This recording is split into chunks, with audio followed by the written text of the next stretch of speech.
Nino!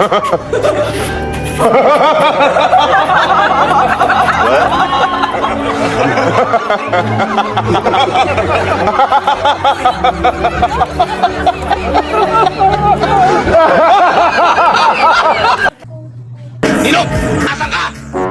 Ano? Papa! Oh. Magtago ka! Bakit? Nandiyan yung inaanak mo! May baril! Hinahanap ka! Namamas ko daw! Nandyan? Oo! Sinabihan na kasi wala akong pera. Ayaw makinig. Nagalit pa sa akin. Ninong! Nasaan ka?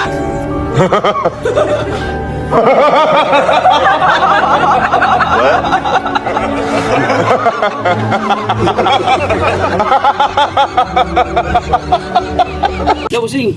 Oy, boss. Pwede makahingi ng tulong kasi yung tiyo ko kasi nandun pa ngayon sa ospital. Grabe yung disgrasya niya. Nabugbog siya. Ano naman ang magagawa ko dyan? Ano lang, kahit kunting tulong lang. Pera ba? Pera? Oh, dito siya tiyo ko. Patay na ako. Ito.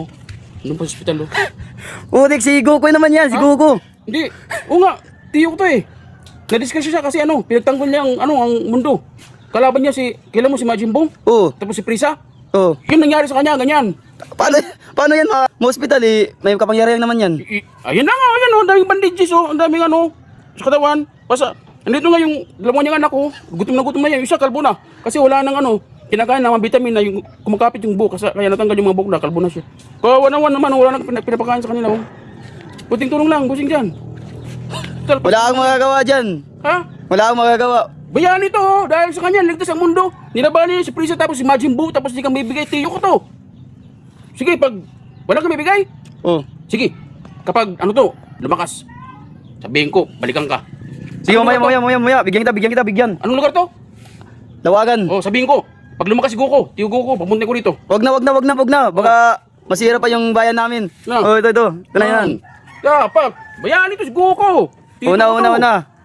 Salamat. Sige, ingat ka.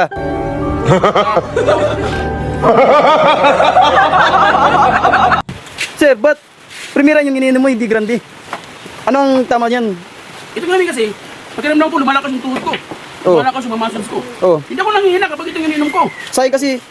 Sakit yung tiyan ko yan. Ito? Oo. Hindi ako nalalasing nito. Kapag ito, malakas ang pakiramdam ko. Ang sabi yung tuminom pala sa tuhod. Aray mo.